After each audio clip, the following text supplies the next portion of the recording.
How to avoid a climate disaster. The solutions we have and the breakthroughs we need. Book by Bill Gates. Introduction. इंसान हर साल atmosphere में 51 billion ton greenhouse gas release करते हैं। जैसा कि आप जानते हैं, हम अपने प्लैनेट को हर साल और ज्यादा गर्म बनाते जा रहे हैं। आपको ऐसा लग सकता है कि क्लाइमेट चेंज की वजह से होने वाला खतरा अभी बहुत दूर है। कुछ लोग इसे सीरियसली नहीं लेते हैं और बाकी तो इस पर भरोसा तक नहीं करते। लेकिन ग्लोबल वार्मिंग असल में हो रहा है और अभी से हमारे ऊपर बुरा असर डाल रहा है। इस समरी में आप ग्रीनहाउस गैस के रिलीज को जीरो करने की इंपॉर्टेंस के बारे में जानेंगे। क्लाइमेट चेंज की वजह से अभी से ही फसलें बर्बाद हो रही हैं और नेचुरल डिजास्टर्स हो रहे हैं। दुनिया में सबसे गरीब लोगों पर इसका सबसे बुरा असर पड़ रहा है। यह समरी हमें बताएगी कि हम इन बदलते हुए कंडीशंस के हिसाब से खुद को कैसे ढाल सकते हैं। आप इंसानों द्वारा की जाने वाली उन अलग अलग एक्टिविटीज़ के बारे में भी जानेंगे जिनकी वजह से क्लाइमेट में बदलाव हो रहा है।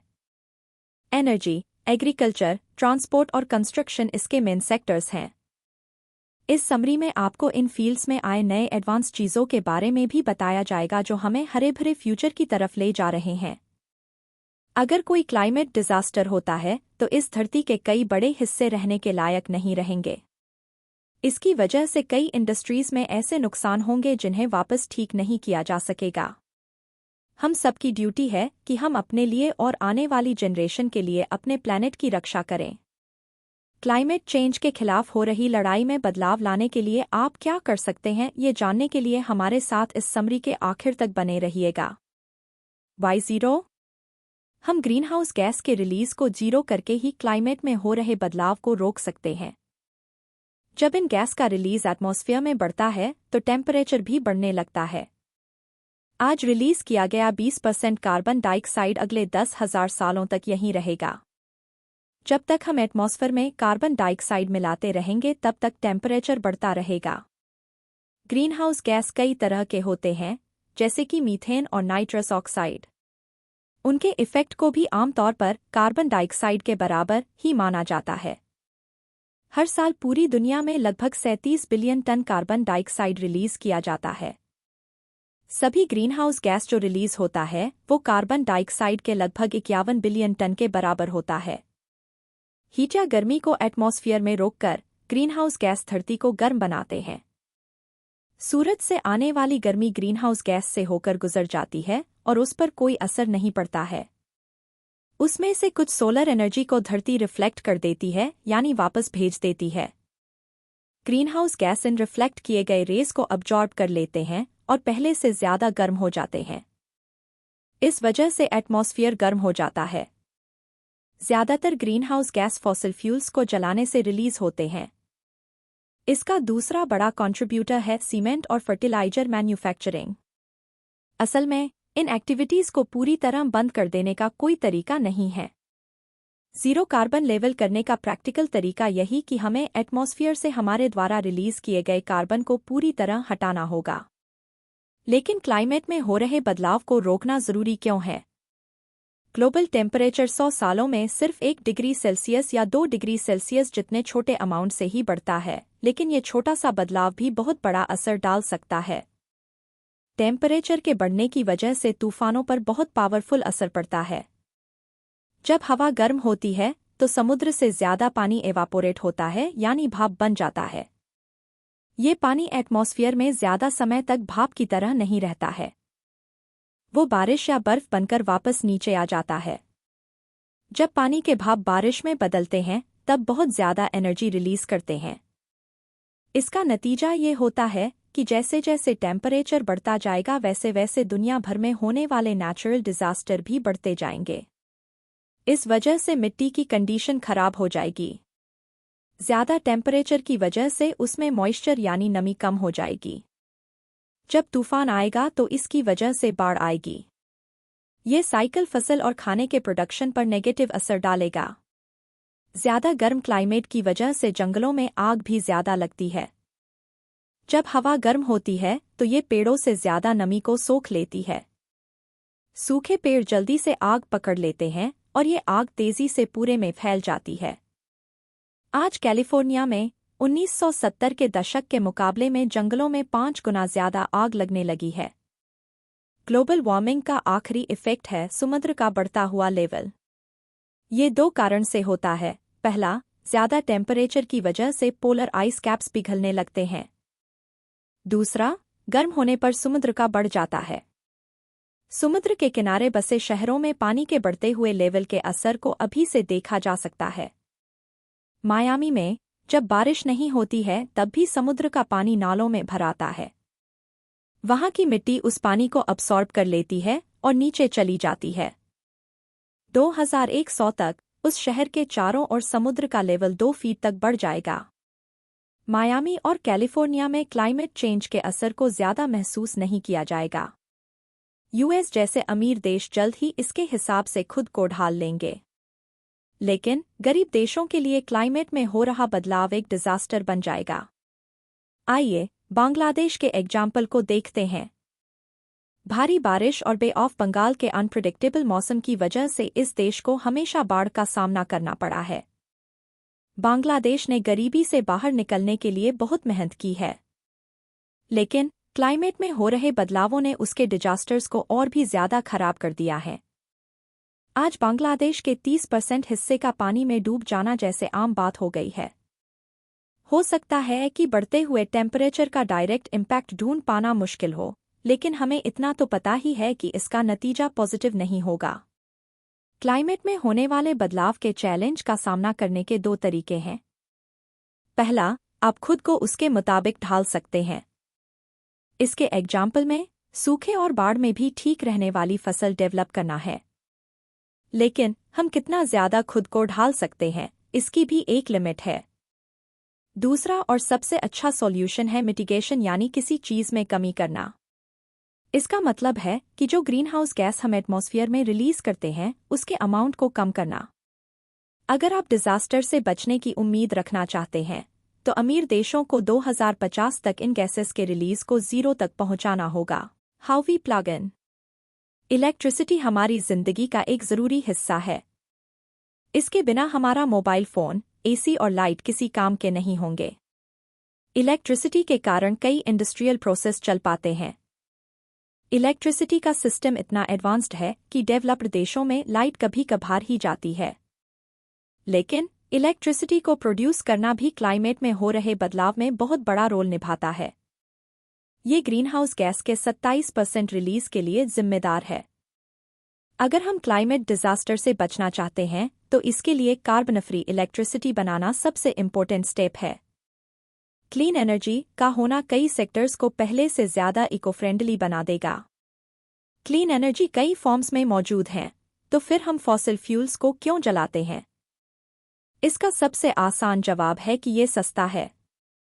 पिछले 100 सालों में हमने कोल, कोयला, तेल और नेचुरल गैस को निकालने के कई किफ़ायती तरीके डेवलप कर लिए हैं। नई टेक्नोलॉजी ने इनका इस्तेमाल करके इलेक्ट्रिसिटी जनरेट करना ज्यादा एफिशिएंट बना दिया है। इन वजहों से फॉसिल फ्यूल दुनिया की 2/3 इलेक्ट्रिसिटी प्रोड्यूस करते हैं। सोलर और विंड एनर्जी से दुनिया में इलेक्ट्रिसिटी की सिर्फ 7% डिमांड पूरी हो पाती है। डेवलपिंग देश अक्सर अपने एनर्जी की ज़रूरतों को पूरा करने के लिए कोल पावर प्लांट्स को चुनते हैं। चाइना ने 2000 से 2018 के बीच अपने कोल पावर के इस्तेमाल को 3 गुना कर लिया था। हैरानी की बात है कि क्लीन एनर्जी पर शिफ्ट ना करने की वजह उसकी कीमत नहीं है। सोलर और विंड एनर्जी जैसे ऑप्शन डेवलपिंग देशों के लिए महंगे हैं, लेकिन एक पूरी तरह zero carbon energy system US में सिर्फ 15% ज्यादा महंगा होगा। यूरोप में इससे एनर्जी के दाम 20% से भी कम बढ़ेंगे। अमीर देश इस बढ़ी हुई कीमत को आसानी से अफोर्ड कर सकते हैं। क्लीन एनर्जी के साथ जो प्रॉब्लम है उसे कर्स ऑफ इंटरमिटेंसी यानी रुक-रुक कर मिलने वाली एनर्जी का अभिशाप कहा जाता है। सूरज और हवा इंटरमिटेंट सोर्सेज हैं। इसका मतलब है कि वो लगातार एनर्जी नहीं देते हैं। जैसे कभी-कभी सूरज निकलता ही नहीं है और हवा भी नहीं है।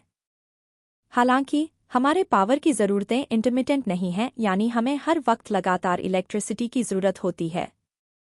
इसका सबसे सीधा सॉल्यूशन है कि हम बाद में इस्तेमाल करने के लिए एनर्जी को स्टोर कर सकते हैं।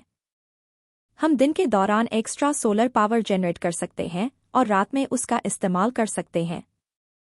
हालांकि इसके लिए बैटरी की ज़रूरत होती है और हमारे पास जो बैटरी की टेक्नोलॉजी है वो बहुत महंगी है।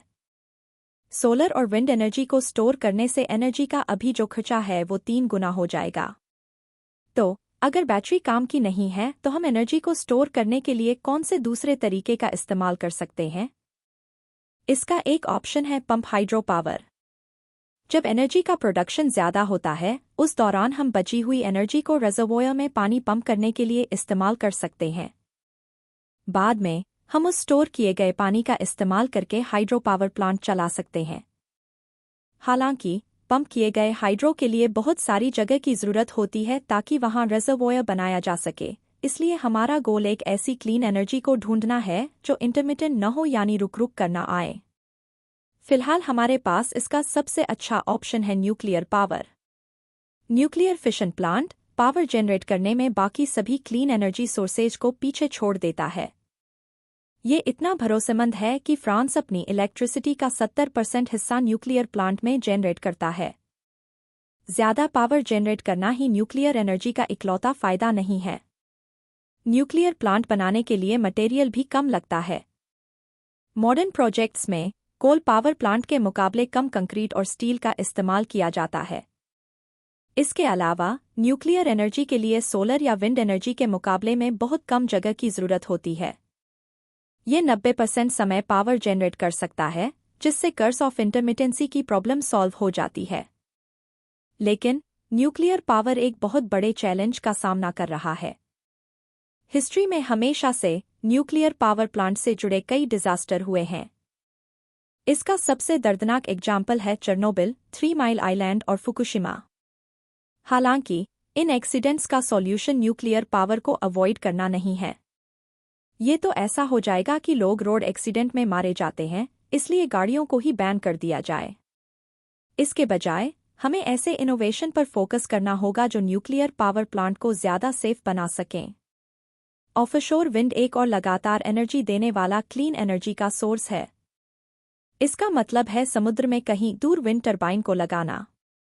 क्योंकि वहां लगातार हवा बहती रहती है, इसलिए वहां रुक रुक एनर्जी मिलने वाली प्रॉब्लम नहीं आती है। इसके अलावा बड़े शहर आमतौर पर समुद्र किनारे के नज़दीक होते हैं। ऑफशोर विंड की मदद से हम ऐसी जगहों के पास एनर्जी जनरेट कर सकते हैं जहां उसकी सबसे ज़्यादा ज़रूरत है। सभी देशों के पास ऑफशोर विंड और न्यूक्लियर पावर में पैसा इन्वेस्ट करने के लिए रिसोर्स नहीं है। इसलिए वो इलेक्ट्रिसिटी जनरेट करने के लिए कोयला और गैस का इस्तेमाल कर सकते हैं, लेकिन इन प्लांट्स में कार्बन को कैप्चर करने वाले डिवाइस लगाए जा सकते हैं। Carbon capture technology power plant से रिलीज होने वाले ग्रीनहाउस गैस को अब्जॉर्ब कर लेती है। लेकिन अगर ऐसा है तो इतना पॉपुलर क्यों नहीं है? क्योंकि इसे चलाने का खर्च बहुत ज़्यादा है और इलेक्ट्रिसिटी देने वाली कंपनियों को कार्बन कैप्चर करने से कोई फ़ायदा नहीं होता है, इसलिए गवर्नमेंट को इस टेक्नोलॉजी का इस्तेमाल करने के लिए बढ़ावा देना चाहिए। How we make things. दुनिया भर में कई कमाल के और इम्प्रेसिव स्ट्रक्चर बने हुए हैं, जैसे कि बड़े बड़े ब्रिज और लंबी लंबी बिल्डिंगें। सभी मॉडर्न इंजीनियरिंग के अजूबों को बनाने में 3 मटेरियल का इस्तेमाल किया जाता है, जो हैं सीमेंट, स्टील और प्लास्टिक। इन मटेरियल्स को बनाने में पूरी दुनिया में 31% कार्बन रिलीज होता है।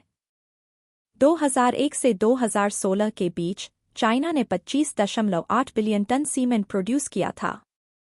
सीमेंट इतना पॉपुलर इसलिए है क्योंकि ये कंक्रीट का मेन कंपोनेंट है। कंक्रीट एक बहुत अच्छा मटेरियल है क्योंकि इसमें जंग नहीं लगती है, ये जलता नहीं है और सड़ता भी नहीं है। सड़क, ब्रिज और बिल्डिंग बनाने और ठीक करने के लिए इसका इस्तेमाल किया जाता है। सीमेंट का मेन कंपोनेंट कैल्शियम है। ये लाइमस्टोन से बनता है, जो प्राइमरीली कैल्शियम कार्बोनेट है। कैल्शियम कार्बोनेट को जलाकर इसमें से कैल्शियम को अलग किया जाता है, जिससे कार्बन डाइऑक्साइड रिलीज होता है। सीमेंट बनाने का सिर्फ यही तरीका है। 1 टन सीमेंट प्रोड्यूस करने में 1 टन कार्बन डाइऑक्साइड भी जनरेट होता है। सीमेंट के दूसरे चैलेंजेस में से एक हीट जनरेशन भी है। आमतौर पर मैन्युफैक्चरर्स लाइमस्टोन को जलाने के लिए फॉसिल फ्यूल को जलाकर हीट देते हैं। इसकी जगह पर इलेक्ट्रिक हीट पंप का इस्तेमाल किया जा सकता है। हालांकि वो हाई टेम्परेचर पर असरदार तरीके से काम नहीं करते हैं। कार्बन कैप्चर टेक्नोलॉजी भी सीमेंट इंडस्ट्री के लिए प्रैक्टिकल नहीं है क्योंकि वो कंक्रीट के दाम को 75% से 140% तक बढ़ा देंगी, लेकिन कुछ इनोवेटिव तरीकों से इसके रिलीज को कम किया जा सकता है।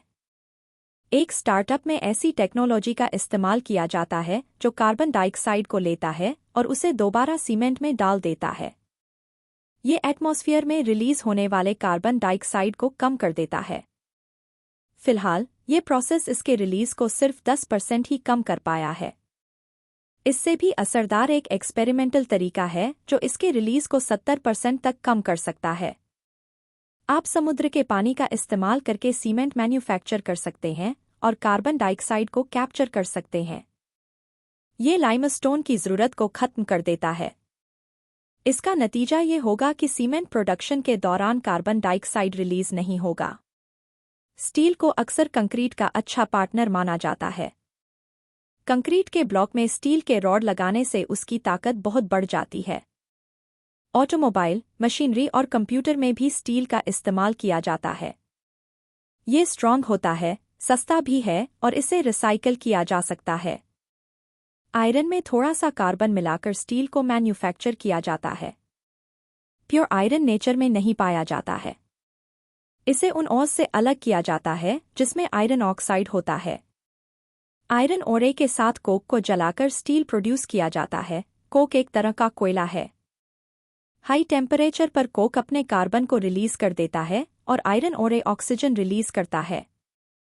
कार्बन का कुछ हिस्सा आयरन के साथ मिलकर स्टील प्रोड्यूस कर देता है।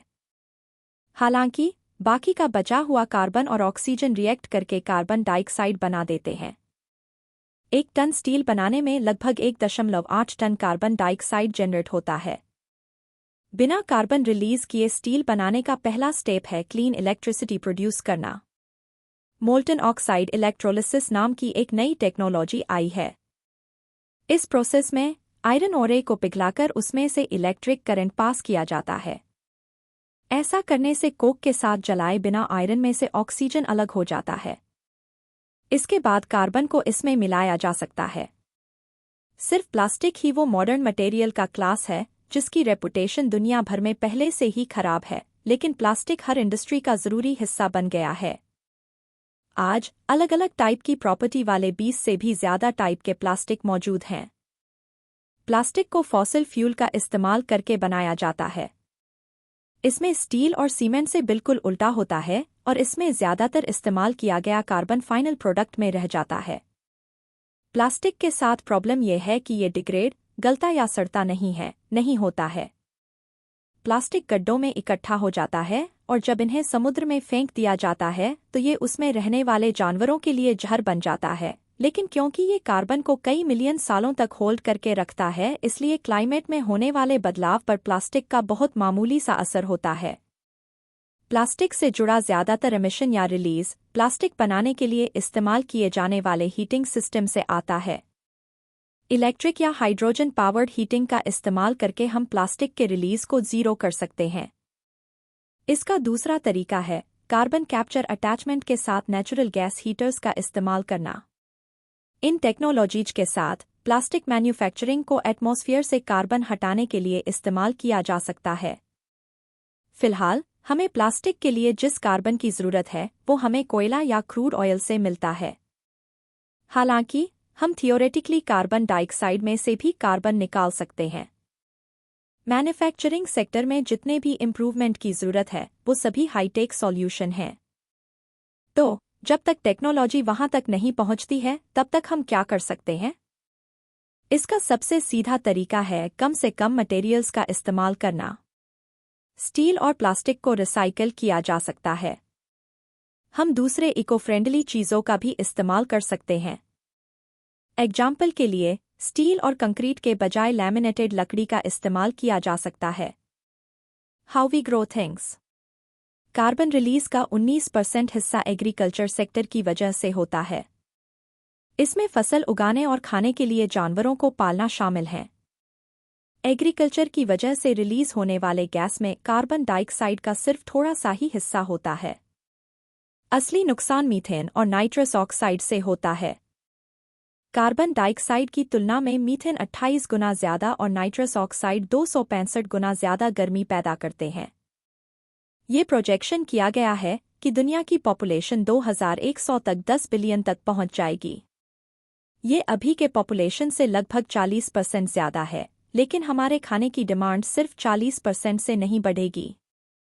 लोग भी समय के साथ अमीर होते जा रहे हैं।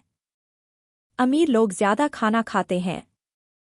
सबसे ज़रूरी बात तो ये है कि वो मांस और दूध जैसे एनिमल प्रोडक्ट ज़्यादा खाते हैं। क्या आप जानते हैं कि एनिमल प्रोडक्ट्स की वजह से ज़्यादा गैस रिलीज़ क्यों होते हैं? जैसे, मान लीजिए कि आप मांस के लिए मुर्गी पालते हैं। ये मुर्गी जो अनाज खाती है वो पूरा का पूरा उसके मसल्स में नहीं बदलता है। मुर्गी जितनी कैलोरीज खाती है उसका सिर्फ आधा ही उसके मांस से मिल सकता है। इसका सबसे खराब रेशियो गायों में देखा जाता है। बीफ, गाय का मांस, के 1 कैलोरी के लिए आपको उन्हें 6 कैलोरीज खिलानी पड़ती हैं।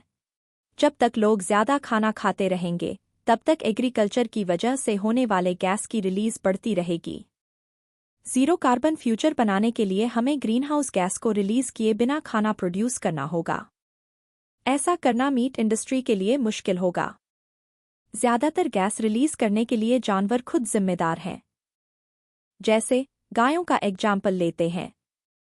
इंसान के पेट में सिर्फ एक चेंबर होता है।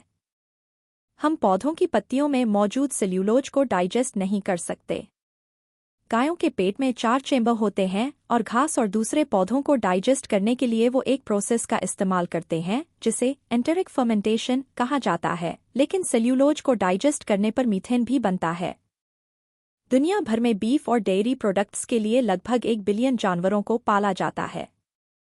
वो डकार और फाट के जरिए अपने शरीर से जो मीथेन गैस छोड़ते हैं, उसकी वजह से 2 बिलियन टन कार्बन डाइऑक्साइड के जितनी गर्मी पैदा होती है। वेगन लोग इस प्रॉब्लम को सॉल्व करने के लिए कहेंगे कि एनिमल प्रोडक्ट्स को खाना ही बंद कर देना चाहिए। हालांकि, मीट कई क्विजीन का एक अहम हिस्सा है। एक ऐसी दुनिया बना पाना नामुमकिन है जहां इंसान सिर्फ प्लांट बेस्ड खाना खाता हो। लेकिन अगर हम जानवरों को पाले बिना मीट को एंजॉय कर सकते तो? इसके लिए सिर्फ एक ही ऑप्शन है कि हम प्लांट बेस्ड मीट सब्स्टिट्यूट का इस्तेमाल करें। मार्केट में ऐसे कई प्रोडक्ट्स हैं जो ग्राउंड बीफ के टेस्ट को कॉपी कर सकते हैं। फिलहाल, वो रेगुलर मीट की तुलना में 86% ज़्यादा महंगे हो सकते हैं। हालांकि, जैसे जैसे टेक्नोलॉजी डेवलप होने लगेगी वैसे वैसे इसके दाम भी कम हो जाएंगे। कल्टीवेटेड मीट दूसरा तरीका है जिसका हम इस्तेमाल कर सकते हैं। इस तरीके में मसल्स, टेंडन और फैट को प्रोड्यूस करने के लिए एनिमल सेल्स को लैब में ग्रो किया जा सकता है। ये मीट भी प्रैक्टिकली उसी मीट की तरह होता है जो जानवरों से मिलता है, लेकिन ये प्रोसेस बहुत महंगा है और ज़्यादा खाना प्रोड्यूस करने के लिए परफेक्ट नहीं है। सिर्फ मीट प्रोडक्शन ही एग्रीकल्चर से होने वाले एमिशन का इकलौता सोर्स नहीं है। फसल भी ग्रीनहाउस गैस प्रोड्यूस करते हैं। इसका ज़्यादातर रिलीज फर्टिलाइजर्स से आता है। कॉमर्शियल खेतों में बहुत ज़्यादा नाइट्रोजन की ज़रूरत होती है जिसे नेचुरली नहीं बनाया जा सकता है। इस नाइट्रोजन को फर्टिलाइजर्स की मदद से पौधों में सप्लाई किया जाता है। हालांकि, फसल खेतों में डाले गए सिर्फ आधे फर्टिलाइजर को ही अब्जॉर्ब कर पाता है। बाकी का हिस्सा मिट्टी और पानी में पॉल्यूशन फैलाता है या नाइट्रस ऑक्साइड बनकर हवा में उड़ जाता है। इस गैस में कार्बन डाइऑक्साइड के मुकाबले 265 गुना ज़्यादा गर्मी पैदा करने की ताकत होती है। नाइट्रस ऑक्साइड के लिए कार्बन कैप्चर जैसी कोई टेक्नोलॉजी नहीं है, इसलिए हमें फसलों को या मिट्टी को बदलते रहना होगा। मिट्टी में नेचुरली पाया जाने वाला नाइट्रोजन एक बैक्टीरिया द्वारा प्रोड्यूस किया जाता है। लेकिन ये जीव सिर्फ उतना ही नाइट्रोजन प्रोड्यूस करते हैं जितना उनके जिंदा रहने के लिए ज़रूरी होता है। साइंटिस्ट मिट्टी में रहने वाले ऐसे बैक्टीरिया बनाने पर काम कर रहे हैं जो लगातार नाइट्रोजन जनरेट कर सकें। फिलहाल, किसानों को पता नहीं है कि उनके फसलों को कितने नाइट्रोजन की ज़रूरत है, इसलिए वो मिट्टी में बहुत ज़्यादा फर्टिलाइजर मिला देते हैं। मिट्टी में मौजूद न्यूट्रिएंट्स को ट्रैक करने के एडवांस तरीके फर्टिलाइजर के इस्तेमाल और गैस के रिलीज को कम करने में मदद कर सकते हैं। दूसरा तरीका है ऐसे प्लांट्स को डेवलप करना जो नाइट्रोजन को ज़्यादा असरदार तरीके से अब्जॉर्ब कर सकें। खाने से जुड़े एमिशन को कम करने का सबसे आसान तरीका है खाने को कम से कम वेस्ट करना। यूरोप, एशिया और अफ्रीका अपने प्रोड्यूस किए गए खाने का 20% हिस्सा फेंक देते हैं। यूएस में खाना वेस्ट करने का लेवल 40% है। ये उन लोगों के साथ एक तरह की ज्यादती है जिनके पास भरपेट खाने के लिए अनाज नहीं है। इसके अलावा खाने का वेस्ट जब सड़ने लगता है तो उसमें से मीथेन गैस निकलती है। हर साल इससे 3.3 बिलियन टन कार्बन डाइऑक्साइड के बराबर गर्मी पैदा होती है। हालांकि खाने की वजह से होने वाले एमिशन ही एग्रीकल्चर में आने वाला इकलौता चैलेंज नहीं है। किसान अक्सर जानवरों के चरने के लिए और फसलों के लिए जगह बनाने के लिए जंगलों को काट देते हैं। हर साल जंगलों को काटने की वजह से जो नुकसान होता है वो 1.6 बिलियन टन कार्बन डाइऑक्साइड के रिलीज के बराबर होता है। How we get around. Gasoline बड़ा ही कमाल का मटेरियल है। 1 गैलन गैसोलिन उतना ही पावर जनरेट करता है जितना डायनामाइट के 130 स्टिक्स करते हैं। इतना ताकतवर फ्यूल होने के बावजूद भी ये बहुत सस्ता है। यूएस में गैसोलिन का 1 गैलन दूध, ऑरेंज जूस और ऑलिव ऑयल के 1 गैलन से भी सस्ता है। इन वजहों से सोसाइटी फॉसिल फ्यूल्स पर डिपेंडेंट हो गई है। जैसे जैसे दुनिया डेवलप होती रहेगी वैसे वैसे ट्रांसपोर्ट सेक्टर और भी ज्यादा आगे बढ़ता जाएगा। फिलहाल ये ग्रीनहाउस गैस के 16% रिलीज के लिए जिम्मेदार है। हमें एक ऐसे फ्यूल की जरूरत है जो गैसोलिन के जितना ही सस्ता और पावरफुल हो। पैसेंजर कार बाकी गाड़ियों के मुकाबले में सबसे ज्यादा ग्रीनहाउस गैस रिलीज करते हैं। आज के समय में लगभग 1 बिलियन पैसेंजर कार सड़कों पर चलती हैं। सिर्फ 2018 में और 24 मिलियन कार हमारी सड़कों पर चलने लगे हैं। किस्मत से हमारे पास पैसेंजर कार के लिए जीरो कार्बन अल्टरनेटिव पहले से ही मौजूद है। लगभग सभी बड़े कार मैन्युफैक्चरर इलेक्ट्रिक गाड़ियां ईवी बनाते हैं। जिन देशों में गैस सस्ती मिलती है वहां रेगुलर गाड़ियों को खरीदना और मेंटेन करना अभी भी बहुत कम महंगा है। लेकिन यूरोप में इलेक्ट्रिक गाड़ियां ज्यादा प्रैक्टिकल ऑप्शन बन गई हैं। ईवी भी जल्द ही गैसोलिन से चलने वाली गाड़ियों के जितने सस्ते हो जाएंगे। लेकिन इसमें प्रॉब्लम यह है कि उन्हें इस्तेमाल करना आसान नहीं है। ईवी को पूरा चार्ज करने में लगभग 1 घंटा लगता है और गैस भरवाने में सिर्फ 5 मिनट। साथ ही ईवी में बेस्ड बैटरी इस्तेमाल करने के मुकाबले में गैसोलिन से भरी एक गाड़ी ज्यादा डिस्टेंस तक जा सकती है। जीरो रिलीज तक पहुंचने का दूसरा तरीका है कि हम लिक्विड फ्यूल का इस्तेमाल करें जो एटमॉस्फेयर में कार्बन रिलीज ना करते हों। इसके लिए हमारे पास 2 ऑप्शन हैं, बायोफ्यूल और इलेक्ट्रोफ्यूल। बायोफ्यूल को पौधों के जरिए प्रोड्यूस किया जाता है। पौधों को अपना कार्बन एटमॉस्फेयर से कार्बन डाइऑक्साइड को निकालकर मिलता है। इलेक्ट्रोफ्यूल एटमॉस्फेयर में मौजूद कार्बन डाइऑक्साइड को पानी के साथ रिएक्ट करवाकर बनाए जाते हैं। पानी में मौजूद हाइड्रोजन हवा में मौजूद कार्बन के साथ मिलकर गैसोलिन बनाता है। इस गैसोलिन से ग्लोबल वार्मिंग नहीं होती है क्योंकि इसका कार्बन शुरुआत में ही एटमॉस्फेयर से हटा दिया गया था। बायोफ्यूल और इलेक्ट्रोफ्यूल की जरूरत बड़े बड़े कार्गो ट्रक्स के लिए होगी। ये लंबी दूरी तक सामान ट्रांसपोर्ट करने के लिए जरूरी है, इसलिए ट्रक के वजन को कम से कम रखना होगा ताकि वो जितना हो सके उतना कार्गो ले जा पाए। जैसा कि पहले बताया गया है, हम गैसोलिन के थोड़े से अमाउंट से भी बहुत ज्यादा पावर जनरेट कर सकते हैं। बैटरी इससे बहुत अलग होती है। 1 पाउंड गैस के जितनी एनर्जी पाने के लिए आपको 35 पाउंड के लिथियम बैटरी की जरूरत होगी। आमतौर पर एक डीजल ट्रक बिना दोबारा फ्यूल भरे 1000 माइल से ज्यादा दूर तक जा सकता है। अगर 1000 माइल तक जाने वाला कोई इलेक्ट्रिक ट्रक बनाया जाए तो वो कार्गो को ले जाने के लिए बहुत ज्यादा भारी हो जाएगा। यही प्रॉब्लम शिप और प्लेन में भी आती है। प्रॉफिटेबल तरीके से चलने के लिए उन्हें हल्का रहना पड़ता है। मार्केट में अभी कुछ इलेक्ट्रिक प्लेन मौजूद हैं, लेकिन वो सिर्फ 2 पैसेंजर को लेकर उड़ सकते हैं और उन्हें 3 घंटों के बाद रिचार्ज करना पड़ता है। वहीं एक रेगुलर बोइंग 787 296 पैसेंजर्स को लेकर उड़ सकता है। ये दोबारा फ्यूल भरे बिना 20 घंटों तक उड़ सकता है।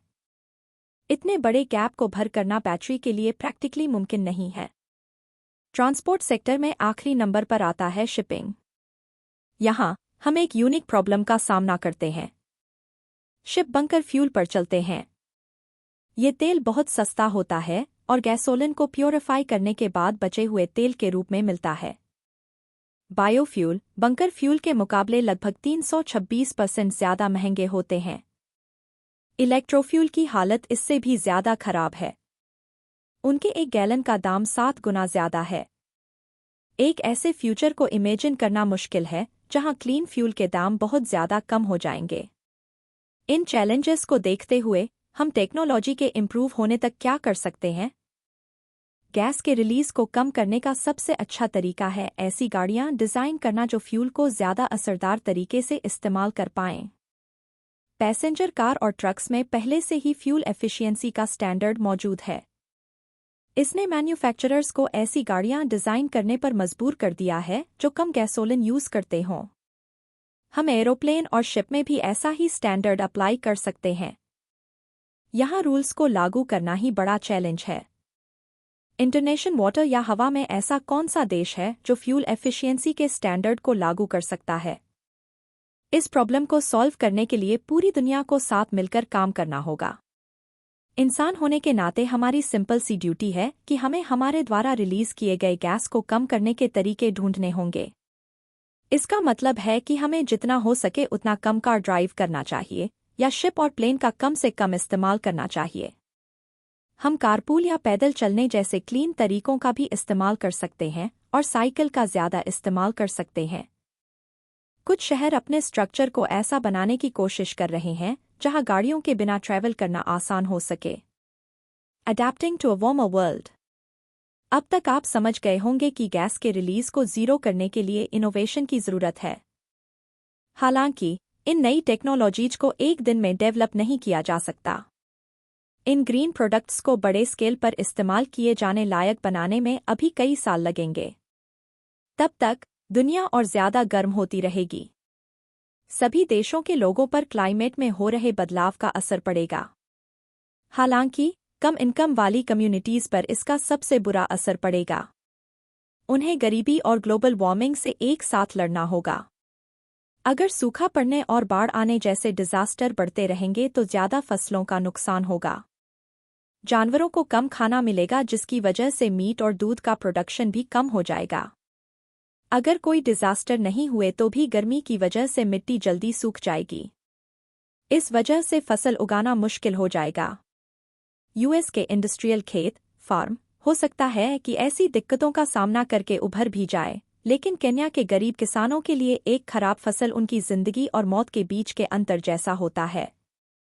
अगर उसकी फसल खराब हो जाती है तो वो फिर से नए बीज नहीं खरीद पाएगा। खराब फसलों की वजह से दाम भी बढ़ जाएंगे जिससे गरीबों के लिए खाना खरीद पाना मुश्किल हो जाएगा। खाने की कमी की वजह से आज भी दुनिया भर में लोग इनइक्वालिटी यानी असमानता का सामना कर रहे हैं। जैसे फिनलैंड में पैदा हुए बच्चे के मुकाबले चाद में पैदा हुआ बच्चे के अपने 5वें बर्थडे से पहले मरने का चांस 50 गुना ज्यादा है। जब बच्चों को पौष्टिक खाना नहीं मिलता है तो उनका इम्यून सिस्टम कमजोर हो जाता है। इस वजह से उनमें निमोनिया या डायरिया जैसी बीमारियों से मरने का रिस्क बढ़ जाता है। इन गरीब लोगों के लिए क्लाइमेट में हो रहे बदलाव को मैनेज करने की कोशिश करना प्रैक्टिकल नहीं है। इसके बजाय उन्हें बदलाव के मुताबिक खुद को ढालना होगा और अपनी जिंदगी को इम्प्रूव करने की कोशिश करनी होगी। सीजीआई या consortium of international agricultural research centres दुनिया का सबसे बड़ा एग्रीकल्चर रिसर्च ग्रुप है। वो क्लाइमेट में हो रहे बदलाव के खतरे से बचे रहने के लिए पौधों और जानवरों के जेनेटिक्स को इम्प्रूव करते हैं। सीजीआई का सूखा पड़ने पर भी ठीक रहने वाला मेज उनके सबसे अच्छे इनोवेशन में से एक है। अफ्रीका में 200 मिलियन से भी ज्यादा परिवार मेज उगाने पर निर्भर करते हैं। मौसम के पैटर्न का अंदाजा लगाना मुश्किल हो गया है, इसलिए उनके फैसलों के खराब होने का खतरा भी बढ़ गया है। इसलिए सीजीआई के रिसर्चर्स ने मेज की 12 नई वैरायटी डेवलप की। हर एक को अफ्रीका के एक खास इलाके के लिए डिजाइन किया गया था। एक्सपर्ट्स ने लोकल किसानों के साथ काम करके उनके खेतों में नई बीज बोए। इसका रिजल्ट बहुत अच्छा मिला। जिम्बाब्वे के किसान 1 हेक्टेयर पर 600 किलोग्राम ज्यादा मेज उगा पा रहे थे। ज्यादा फसलों का मतलब था कि किसानों की इनकम भी ज्यादा हो गई थी।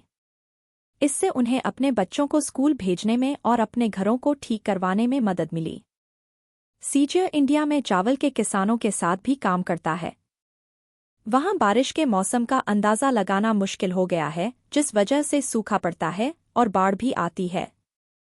सीजियर ने एक ब्रीड डेवलप की है जिसे स्कूबा राइस कहते हैं, और यह 2 हफ्तों तक पानी के अंदर भी ठीक ठाक रह सकता है। क्लाइमेट में हो रहे बदलाव को मैनेज करने के लिए हम सिर्फ इनोवेशन पर निर्भर होकर नहीं रह सकते। हमें नेचुरल डिफेंस को भी मजबूत बनाने पर काम करना होगा जो हमें डिजास्टर्स से बचा सकें। वेटलैंड, गीली ज़मीन और जंगल बाढ़ को रोकने के लिए ज़रूरी हैं।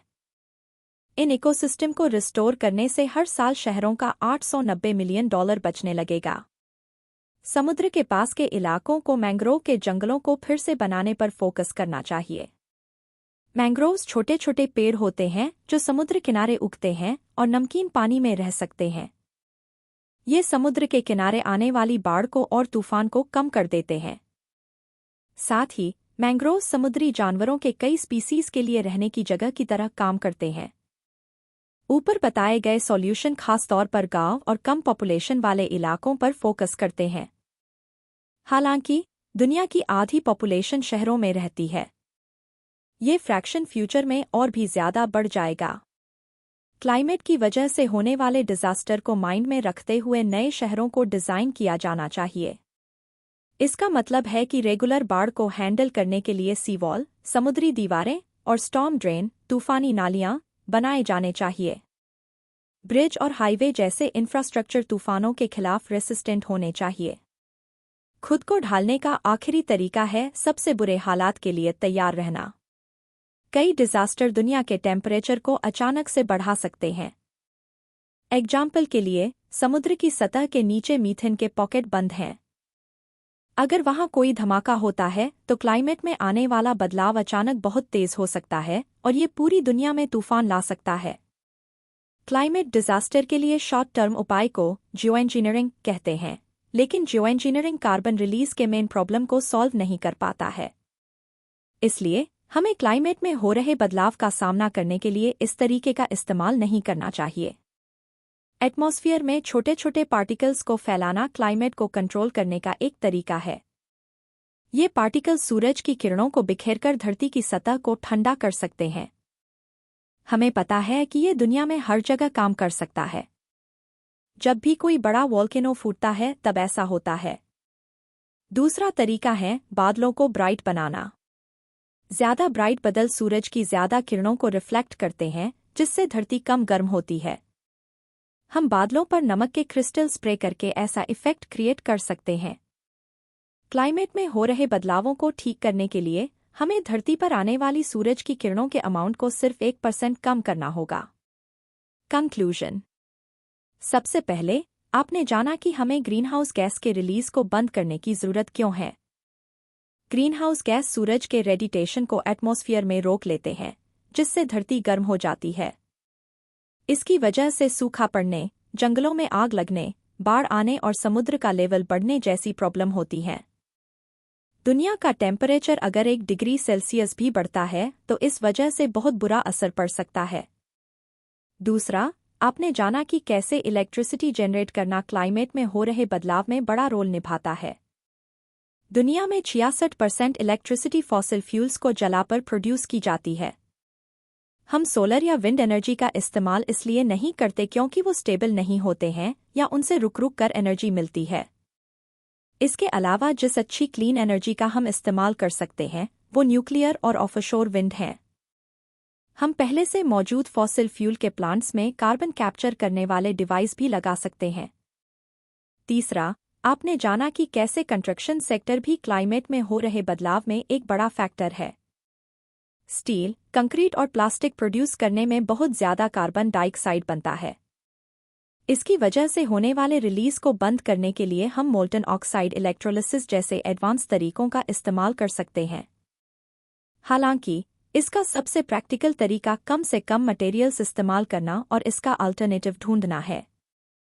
चौथा, आपने जाना कि कैसे एग्रीकल्चर धरती को गर्म बनाता है। ये सेक्टर कार्बन डाइऑक्साइड के मुकाबले मीथेन और नाइट्रस ऑक्साइड ज्यादा प्रोड्यूस करता है।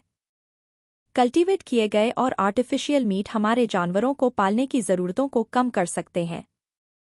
हम फर्टिलाइजर के बिना मिट्टी में नाइट्रोजन बढ़ाने के लिए बैक्टीरिया के इम्प्रूव किए गए स्ट्रेन का इस्तेमाल भी कर सकते हैं। फिलहाल खाने के वेस्ट को कम करने से क्लाइमेट में आने वाला बदलाव भी बहुत कम हो जाएगा। 5वां, आपने ग्लोबल वार्मिंग पर ट्रांसपोर्ट सेक्टर से पड़ने वाले असर के बारे में जाना। पैसेंजर कार ज़्यादातर ग्रीनहाउस गैस रिलीज करते हैं। हालांकि इलेक्ट्रिक गाड़ियों की वजह से अब ये धीरे धीरे बदल रहा है। क्लीन ट्रकिंग, शिपिंग और एविएशन के लिए हमें बायोफ्यूल और इलेक्ट्रोफ्यूल का इस्तेमाल करना चाहिए। गाड़ियों का फ्यूल एफिशिएंट वर्जन बनाकर भी कार्बन के रिलीज को कम किया जा सकता है। 6, आपने जाना कि हम एक गर्म दुनिया में जीने के लिए खुद को कैसे ढाल सकते हैं। सीजिया ऐसे फसलों को डेवलप कर रहे हैं जो सूखा पड़ने और बाढ़ आने जैसे हालात को झेल पाएं। शहरों को डिजास्टर से बचाने के हिसाब से डिजाइन किया जाना चाहिए। जंगल, वेटलैंड, मैंग्रोव्स को रिस्टोर करना हमें और ज्यादा सुरक्षित कर सकता है। आखिरी स्टेप है जियो इंजीनियरिंग में इन्वेस्ट करना ताकि फ्यूचर में होने वाले डिजास्टर से बचा जा सके। पिछले 200 सालों में पॉल्यूशन की वजह से क्लाइमेट में हो रहा बदलाव बहुत बड़ा चैलेंज बन गया है। हालांकि एक्शन लेने में अब भी ज्यादा देर नहीं हुई है। इनोवेशन और सस्टेनेबिलिटी को बढ़ाने के लिए पूरी दुनिया का कमिटमेंट क्लाइमेट डिजास्टर को रोक सकता है। आज से ही अपनी जिंदगी में बदलाव करना शुरू करें। हमें अर्जेंटली एक्शन लेना होगा ताकि आगे आने वाली जनरेशन के लिए इस प्लैनेट को बचाया जा सके।